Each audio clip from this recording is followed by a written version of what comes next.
Animal rescue groups say their attempts to save the dog seized in an attack case in Lincoln County have failed. The Kentucky governor's race heats up as an independent candidate files to run for governor. So how will the third candidate shake up the race? We'll take a look at the numbers coming up. There's a new update in a 19th century old feud coming up. Hear how the Hatfields and the McCoys are now working together.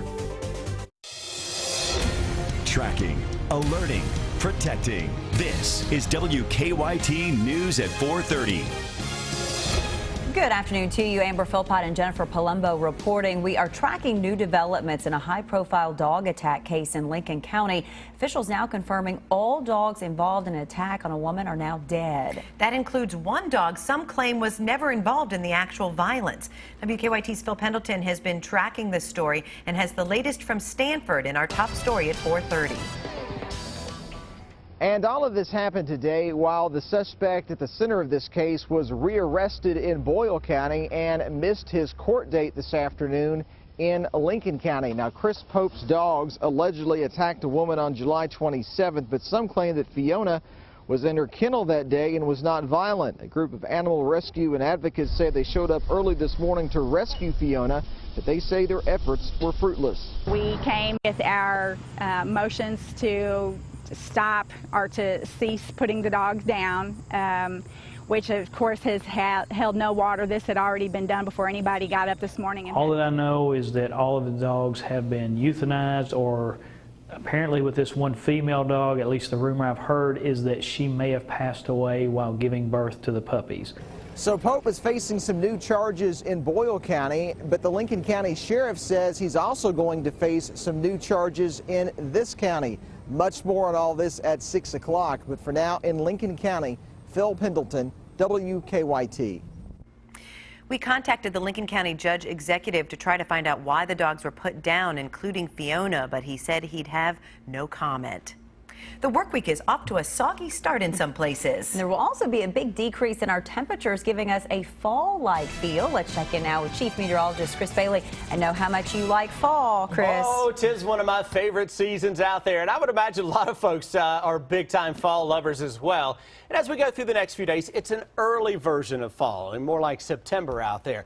Right now, Lexington, beautiful sky after some thunderstorms blew across the area a couple of hours ago, cleaning the sky up a little bit. It's muggy, it's still tropical at 76% with the humidity. Even though temperatures are only around 80, expect those to rise over the next few hours with an increasing amount of sunshine. Winds are coming at us from the southwest. That's an indication that our cold front is still off to the northwest. And look out ahead of that front.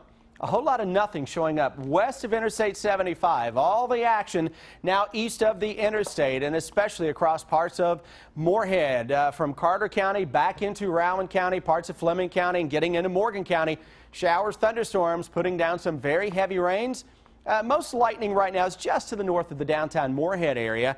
Into West Liberty, thundering just to our north along 519. That's a little thunder shower that will move on through over the next 10-15 minutes or so. Southern and southeastern Kentucky, Whitesburg, back toward Williamsburg. At least some scattered stuff is out there. Cold fronts, though, off to our north and northwest. First front is right on top of Indianapolis, maybe just a little to the south.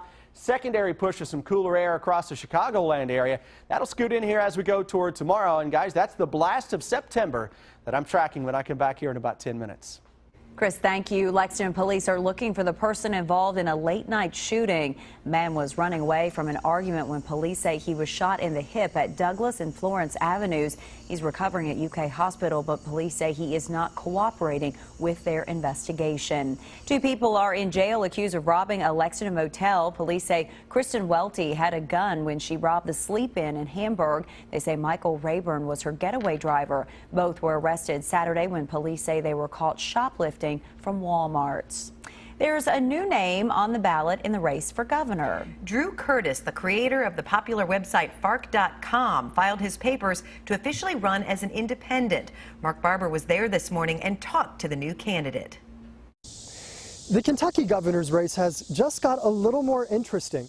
Drew Curtis has now filed paperwork with the Secretary of State to appear on the ballot as the independent candidate for governor.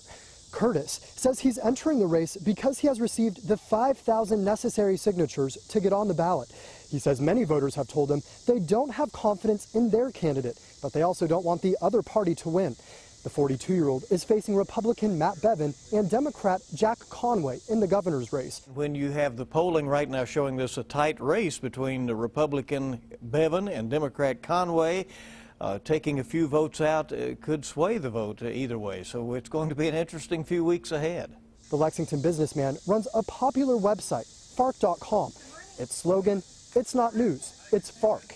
As for his thoughts on hot topics, Curtis tells us he is in favor of medical marijuana, but he does not support the Kentucky clerks who are denying marriage licenses to same-sex couples. Even though the numbers show it would be a long shot for Curtis to win, he thinks he can do it. I see enough people that are not happy or at least ambivalent with the way things are going right now to where we can pull this out. He says he's hoping to bring himself up in the polls by using social media and by becoming involved in the upcoming debates. He says he needs 10% of the vote in order to participate in the KET and KSR debates. So he says that's his next goal. In Frankfort, Mark Barber, WKYT. Curtis chose his wife and business partner Heather as his running mate. A recent Bluegrass poll shows Curtis with 8% of the vote, Matt Bevin with 38%, and Jack Conway with 43%. As school children head back to the bus stop, WKYT's investigation team went looking for answers about just how much a bus driver can see at the bottom of the bus steps. It's a question first asked of us by the grandmother of a Whitley County student run over by a school bus when he somehow fell under the bus after getting off one. WKYT's investigation found if mirrors are used properly, a driver can see down the side of a bus. But there's always room for more help for drivers. There's a lot of distractions. The nice thing about this that I think is a differentiator is it's audible. And it sits right up next to the driver, and they hear that beep, and they know, whoa, stop, I better check my surroundings. Amber's at the live desk with our investigative reporter Miranda Combs with more on this story that she's working on for 6 o'clock. Amber. Jennifer, thank you. Miranda, talk about a family really wanting some answers. So the family of the Whitley County boy that was killed in the bus accident actually helped us with this story, right? They sent us a link to this company out of North Carolina, and the thought behind it was, bus drivers have so much to look at. They've got to look at the kids behind them, look at the cars and everything else going on around them. It would be helpful to have an audible alert that they can hear if a child or object is in a danger zone around the bus. Certainly makes sense. You also talked to the transportation director at Berea Independent for some perspective on what a driver actually sees. Because the grandmother's big question is, I don't know, can you see from a bus driver's seat the bottom of the steps and what's around it? So we thought, well, let's just go find out for ourselves. And sure enough, he said he sat in the driver's seat and he's like, if these mirrors are adjusted the way they're supposed to be adjusted, you can see straight down the side of the bus and at the bottom of the bus. But the problem is, are they in the mirrors in the right spot? They actually at Berea Independent have a painted grid in the parking lot so that the bus drivers can pull up to it and adjust their mirrors to make them right for the rest of the route. And you talked to folks with the state as well for the story? We did, and we asked them how did they feel about an audible system like this, and we'll tell you what they said coming up at 6. Gosh, a story that affects so many parents out there as we're right in the middle of going back to school. So Marina, thanks so much for that story coming up tonight at 6. Jennifer? Thank you, Amber. It's a famous feud, but now Hatfield and McCoy descendants are working together. Both families teamed up to help archaeologists unearth artifacts from one of the bloodiest sites in America's most famous feud. They were able to pinpoint the place where Randolph McCoy's home was burned down in the woods of eastern Kentucky during a deadly New Year's attack by the Hatfield clan. Archaeologists and volunteers uncovered charred timber, shell casings, nails, a pulley, and fragments of glass and ceramics during a 10-day excavation project.